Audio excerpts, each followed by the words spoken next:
Hello, my friends. Okay, I am just going to jump right in here. We are continuing with part 2 of episode 9, talking about karmic relationships and the law of attraction on our journey to on our road to our authentic selves. If you have not listened to part 1, I encourage you to go back. Stop your podcast right where you are. Go back.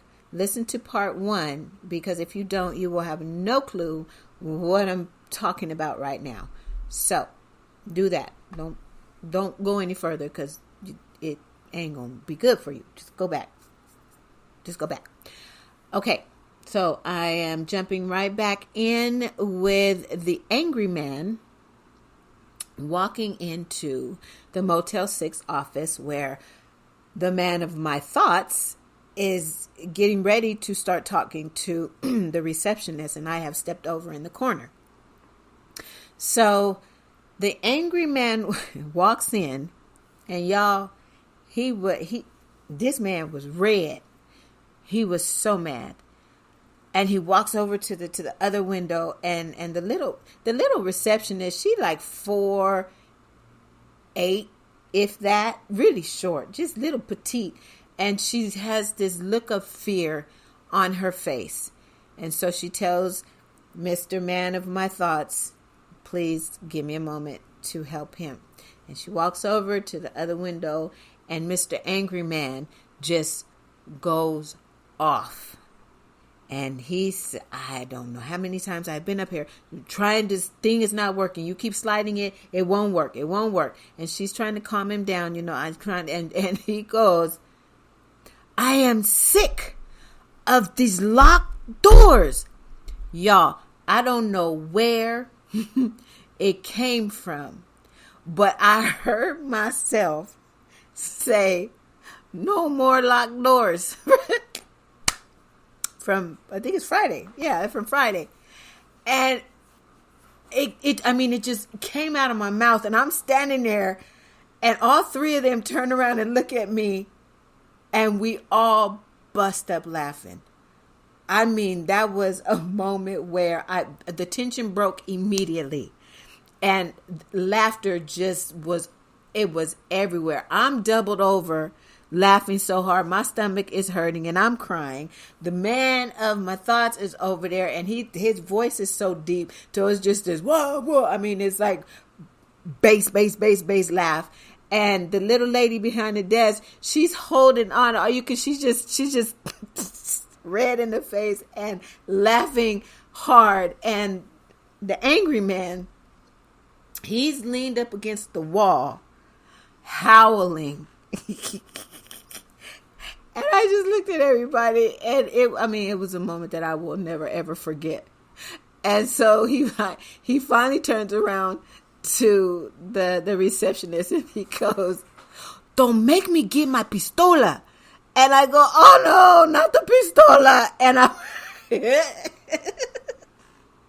see, it's even funny now that I think about it. And again, we're all laughing, and I'm just crying, because it was like a script, like somebody had scripted that, and it just played out perfectly. So she asked the man of my thoughts, please give me a few minutes so I can go upstairs and help him with this door, so we don't have no problems. And so they leave, and it's just he and I in the office. And he turns around, and I'm looking out the window, because I feel him looking at me. And his thoughts were very heavy thoughts. He was questioning, and I could feel, intuitively, I knew he was sizing me up, trying to figure me out without even saying anything. And I'm just feeling, I'm feeling the dynamic in the atmosphere, and it was something very strong and very intense. The best way I could say is he had his eyes on me, and he wanted me in his life, but he didn't know how old I was. He thought, and this is what I'm thinking, this man thinks that I'm a young girl, and he's conflicted within himself because I'm a young girl. So the receptionist comes back, and obviously she got the door open because Mr. Angry Man was not with her. And she comes in, she starts talking to him, and they handle everything. And when he was done talking to her, he was walking towards the door, and I was walking up to her, and he turned around and he looked at me, and he was like, you have a nice day. And I said, well, you too. But it was so much behind that. You know when somebody says something to you and you just know that, like, in a different circumstance or something, they would have said a whole lot more. You know that moment. So a couple days pass, and like clockwork, I'm coming out of the office. He's going up the stairs, and he has a brown paper bag with him. I know what that means, brown paper bag. And I came up behind him, and I said, well, hello. And he turned around, almost fell off the side. Startled him, I guess. And he turns around, and he looks at me, and he goes, hey, oh, hey. You know what? I want to tell you, I really want to tell you something. He said, what you did the other day in the office, that was really cool. He was like, that was like really, really cool. Like, you knew exactly what to say to break that man's anger. He was like, you must be intuitive or something, because you just knew what to say. And I was like, I didn't plan that. It just happened like that. And then he looked at me and he goes, I said, well, thank you very much. He goes, yeah, that was very cool. And then just flipped and said, but I'm an older man. And I was like, okay. No, and he goes, I just need to tell you that I'm an older man. Okay. And then, and it was almost like he ran. Like he ran up the stairs and do. And I'm like, all right. So that just confirmed to me that he thought that I was a younger woman. So anyway, we come up on Thanksgiving, and me and my son had left the motel for a few days.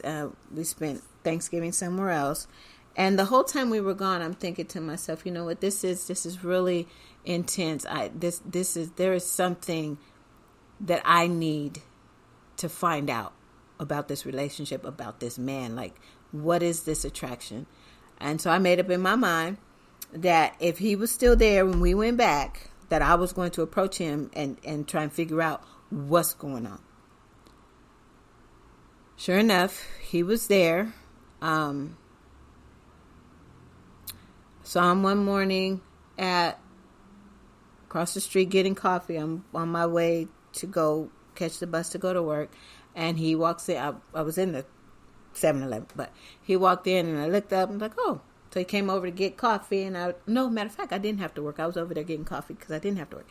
I said, so what's your name? And he told me his name, and I told him my name, and we talked, broke the ice. He went his way, I went my way. The next morning, I went down, and he was sitting in his truck already. I was just going across the street to get some more coffee because I didn't have to work. And I come back, and he's still sitting in his car. So I said to myself, because I'm just me, if this man is still sitting in his truck by the time I get upstairs and take this coffee inside, I'm going to come down here and give him my number. Oh, no, wait.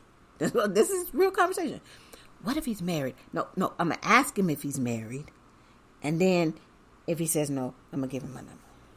Well, of course, by the time I get upstairs, set the coffee down, run back to the window to look out the window, he's still sitting there. So me and my Aries bold self, I go down there. Are you married? No. So I give him my phone number on a piece of paper. Here. I'll talk to you later. And I walked off. Went back upstairs, drank my coffee. He called me. We start talking. He finds out that I let him know that, I'm not a young girl. I'm 51. He's 55. He's, oh my God. Oh man, I wanted to talk to you, but I thought you were a young girl. I thought maybe you were my daughter's age and woo woo, but I could have been talking to you all this time, all this stuff. So, to shorten this up, this turned into a 6.5 month roller coaster ride with this man. Remember, I said that I had created him when I was in a very bad place. Everything that he was everything I was when I created him in my mind. He had a business, lost his business during the COVID.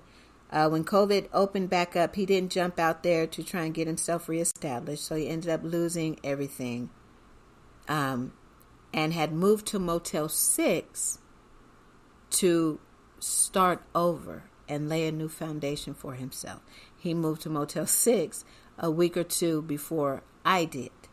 And I moved to Motel 6 to start a new foundation for myself. That was good. However, he had become a hermit. He would just go to work, come back to the room, drink himself to sleep. And so here, red flags are in my face, waving like banners. Like, he drinks, I'm not drinking. He smokes, I had quit smoking. I don't smoke. And so those two in itself were, didn't sit right with me. I did not want to be in a relationship with a man that smoked or drank. So after our third time talking, I finally, I sat down. No, matter of fact, I was in the bathroom and I said, okay, Lord, what am I supposed to do with this? Like, I know that this relationship is for a specific reason. What do you want me to do? And I clearly heard him say, I want you to save him. Now, stop. What? No, and this is a literal conversation that I'm having with my Father, God. No, this is not right. That's not why I'm at Motel 6. I'm at Motel 6 to work on myself.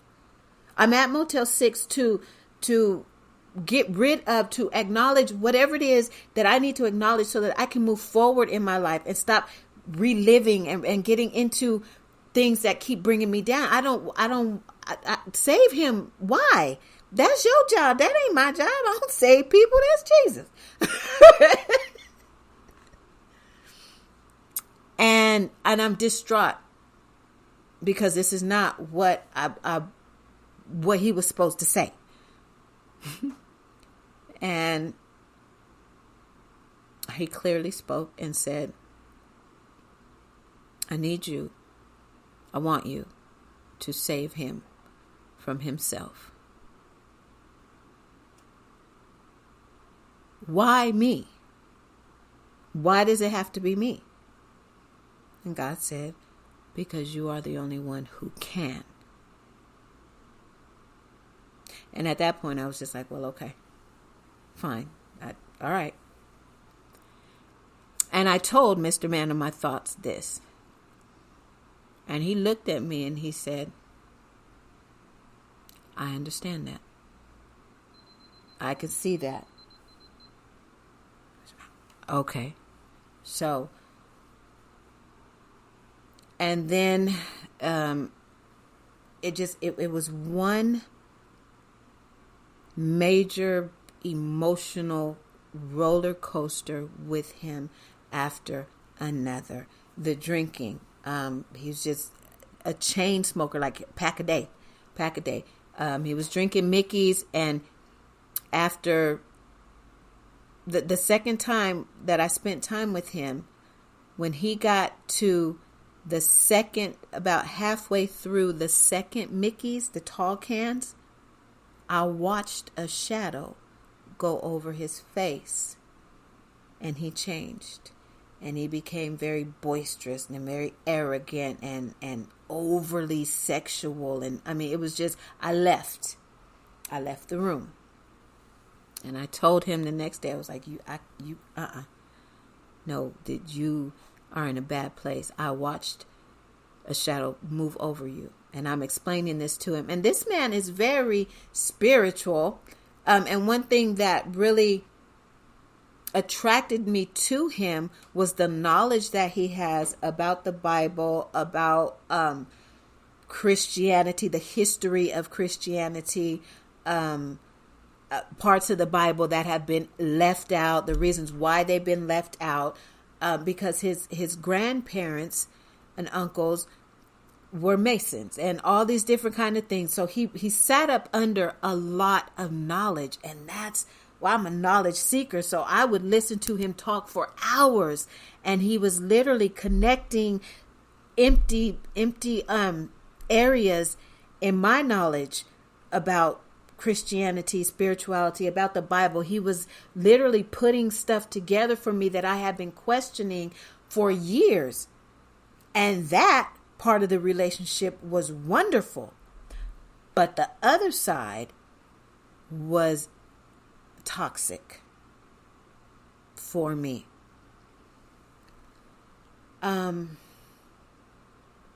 So I ended up having to stay with him in the motel just so that I could get to work, because we had moved.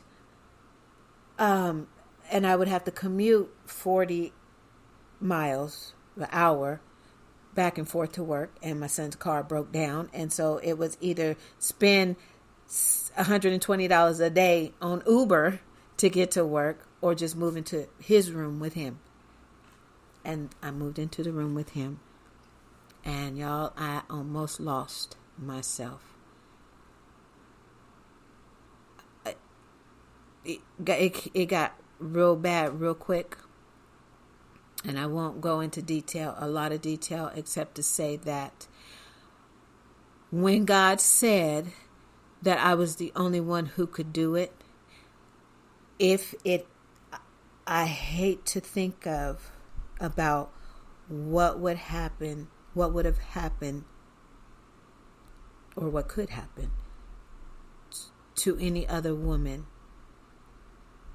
aside from myself. If I was not as strong, aware, and grounded within myself, I would have reverted back to the woman I was when my ex-husband had left me. He was not physically abusive. We did have a situation where it got sexually, it got bad. But the things that he was doing to me, and then he would sober up, and I would have to tell him what he did caused him to stop drinking. So that was good. He stopped drinking for a moment until everything started crumbling, and he had to acknowledge himself in the state that he was, and he started drinking again. When I finally broke away from him, it was, he had done something that caused me, what happened was that he showed me, this is the whole thing I'm trying to get to. That relationship with him, the intensity of it, the karmic part of it exposed my shadow self to me. It was like he knew exactly what to say and how to say it to bring out the dark me, which is a woman that until meeting him, I had only had glimpses of. But he pushed me so I got into an argument with him. He said nothing, but y'all, I called him everything in the book, and I said curse words that I didn't even know I knew, and I think I made up a few because he was trying to tell me how to live my life, and that I was living my life wrong, while he's hiding behind a case of beer and halfway drooling on himself. And that pissed me off. And it wasn't no restraint. I can't say some of the stuff I said. And then walked out. And the next morning I told him I sent him a message that he owed me some money and I was coming for it, and to give me my money and thank you, goodbye. A few days after that, he called me and he said, you know what? Nobody else would have been able to say the things that you said to me. Nobody. He said, people have tried to get me to stop drinking for years, but you told me that I needed to stop, and I stopped without no problem. It's something about you that you're so good for me. And I said, well, I'm good for everybody. And it was nothing arrogant about it, but because I know that I don't mean anybody any harm, and what I said needed to be said, and that clearly it needed to be said the way it was said, but it was not to hurt him. And I'm like, I'm good for everybody because I want the best for everybody. And I looked him dead in his face. I said, I may be good for you, but you are not good for me. And that was the physical end of that relationship. We had contact off and on, and here I am still wanting to change him, or to get him to lean more into his true self. And time after time after time, he kept showing me that he is incapable of doing that. So the relationship ended the way it needed to end. He told me that he was going to do something for me, and I waited and waited for it to happen, and he never did it. When I contacted him, he was like, oh, I didn't know how to do. And so it was just another lie and another manipulation. Relationship ended, and through it I saw me. The purpose of, so this man had all of the fear, anxiety, confusion, what's that word? I'm losing it. It's there. He was all of me 13 years ago that I never had an opportunity to confront and deal with until the point in my life where I was seeking my true self. And the only way for me to get to a higher version of my true self was to confront that old self, which is what he represented. And if it had not been for meeting him and going through that, I wouldn't be doing this podcast right now. I got to see how judgmental, how in the slightest shift in a relationship, how quickly I could revert back into that fearful woman and just try and do things to hold on to a relationship. Not necessarily the man, just hold on to the relationship. How easily I could kind of back down off of my self-confidence and allow myself to come up under somebody who I knew did not have my best interest. That old woman, that young woman that I was still inside, still living inside. But I had to go through that relationship to get to this place. Karma. I created him, put my entire everything within me into this thought, and the thought manifested. But it manifested in a point in my life where I was seeking change. And I got it. It was a horrible, emotional roller coaster. That's all I can say. But I'm on the other side of it now. And I'm looking at it from a higher level, a higher version of myself.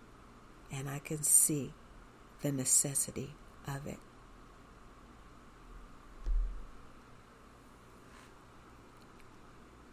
This podcast is all about finding our true self through experience.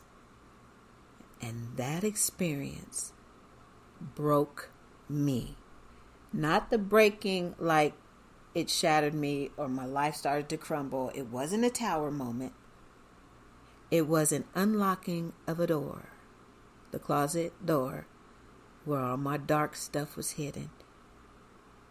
And that door opened and I saw me. I saw what has been hindering me all these years. The fearful woman lurking within me, wanting to be rescued, wanting to be saved, wanting someone to believe in me, wanting to be good enough for somebody to want me. All of that. And this one man that I created in my head, a scenario that I created in my own mind, came to pass in my real material life, in the here and now, and healed me because I was seeking me. Y'all, I'm gonna tell you. The closer you get to who you truly are, the more powerful you become. And when I say powerful, I mean personal power. Do you know that there is power in self-love? There's a power in that. There's power in self-recognition. There's power in understanding self. And when you lean that way and you want to know more about who you truly are, and you're willing to go through whatever you see, the willingness to go through is where people get stuck, because man, it hurts and it's scary. When I was standing at that man is 6'6", I'm 5'2". He towered over me, but I'm just spouting off all kind of stuff to this man, and he just sitting there looking at me. He could have that could have really gotten really bad. But I needed that. I set the stage for that to happen because I want me. And when you make up your mind that you want something and the intention behind it is for the good of yourself and whoever else is in your circle, your family, the power okay, so when God said, let there be, I'm just going to use that. Remember, this ain't no Christian thing. This is just me. When he said, let there be light, it was light. He spoke from the intention of his heart, the intention of his being, and created light where there was none. When you, from yourself within you, I said in some type of way, let there be me. And here I am. Here I am, sitting here, fulfilling a goal, a dream of mine, talking to you about becoming you. Because why? Because I did it. I'm here. I manifested that whole situation. I started it 13, however many years ago. And because of the course that I took, every avenue, every road, every valley, every high mountain, every twist and turn that I've gone through all these years, trying to find me, led me to Motel 6 at that appointed time when that man was there. Y'all better understand how powerful you are and embrace it. Embrace it. If you want to change the course and the direction of your life, you got to start applying yourself to yourself. No, stop being lenient on you. No, if you want to be better, be better. If you want to have more, the only way you're going to have more is for you to become more. Some people wonder, well, I've been doing this and I've been doing it, and it's been such a long time for me to get it, because you are not the person that you need to be to get that thing. You're not that person. And until you become that person, that goal, that dream, that desire is just always going to be just that, just a little bit far away from you. Because you yourself are in the way. If I handed you $100 bill and I'm trying to give it to you, but your hand is closed because you're trying to hold on to your 50 cents or whatever, you can't receive the 100 I'm trying to give you because you won't let go of what you're holding on to. So if you're holding on to fear because of what happened to you in this situation, or you're holding on to pain because of what happened to you in that situation, or you're just holding on to your past, whatever, you won't get to where you're supposed to be because you're holding on. Let go and trust that once you let go, you will be positioned to receive all that is that you desire, because it's waiting for you. Karmic relationships are, like the definition said, they are powerful, they are tumultuous, they are confusing, they are heartbreaking, unless you know that's what it is. So that entails us slowing down the way we're living our lives and focusing on every experience that we encounter. Everything, moment by moment. If you live your life segmented instead of just running through it like you run through red lights, or like you got all green lights and you're just going phew. But if you pay attention from the moment you wake up to the first person you say hello to when you get to work, the first conversation, if you take your time and pay attention to each thing that happens in your life, you will be able to recognize situations and circumstances as experiences for that moment that they need to be experiences. And if you apply yourself within that experience, if the other message I gave a couple episodes ago, it's not the circumstance or the situation that's the problem. It's your focus. Your focus is the problem, and your awareness is the solution.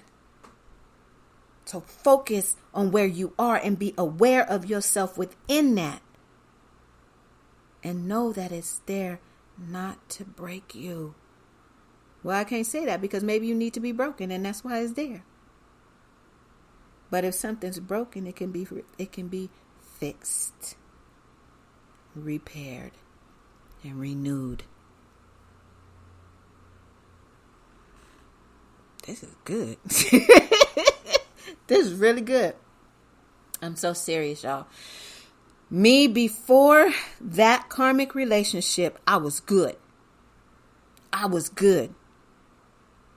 Me now, after that relationship, I'm gooder. I have evolved.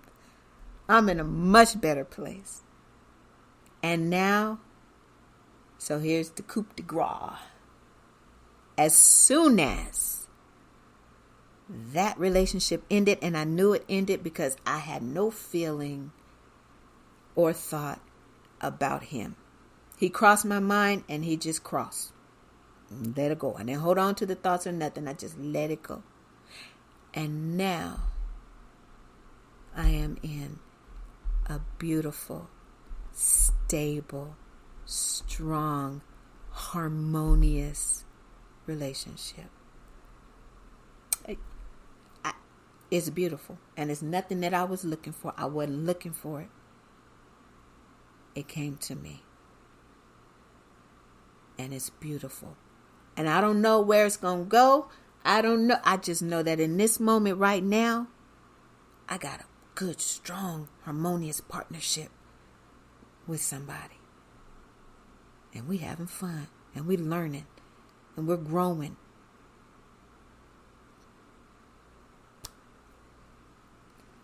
I hope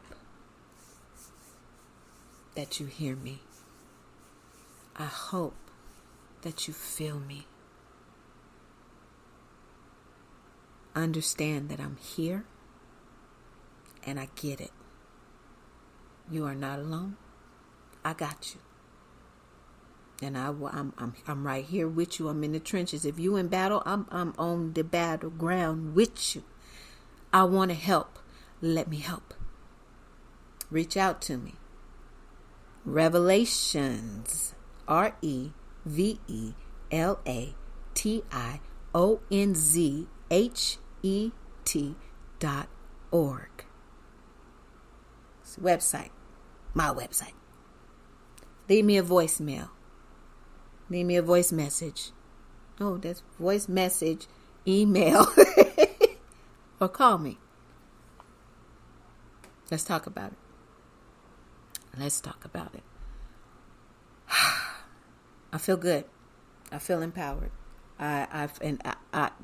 Man, I'm good. Is everything perfect in my life? No. Well, yeah, I think we talked about this. Everything, if you're looking from the perspective of perfect, meaning nothing missing and nothing broken and everything being as it should be, yes, my life is perfect.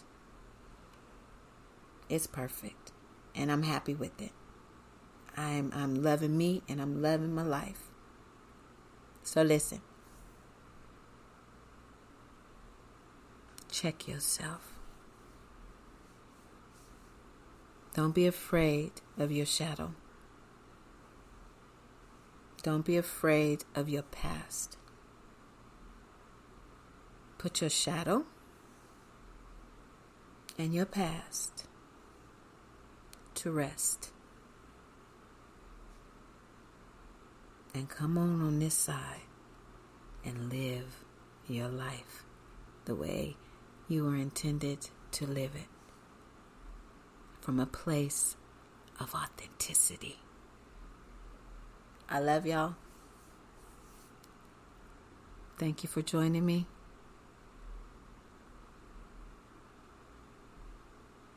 And be free. Be free. Love yourself and be free. And understand, this is the 4th of July. Independence. The only way you are going to get your independence from the things that have been making your life miserable is to free yourself. Free yourself. Ooh. And Vogue said, free your mind and the rest will follow. I'm gone.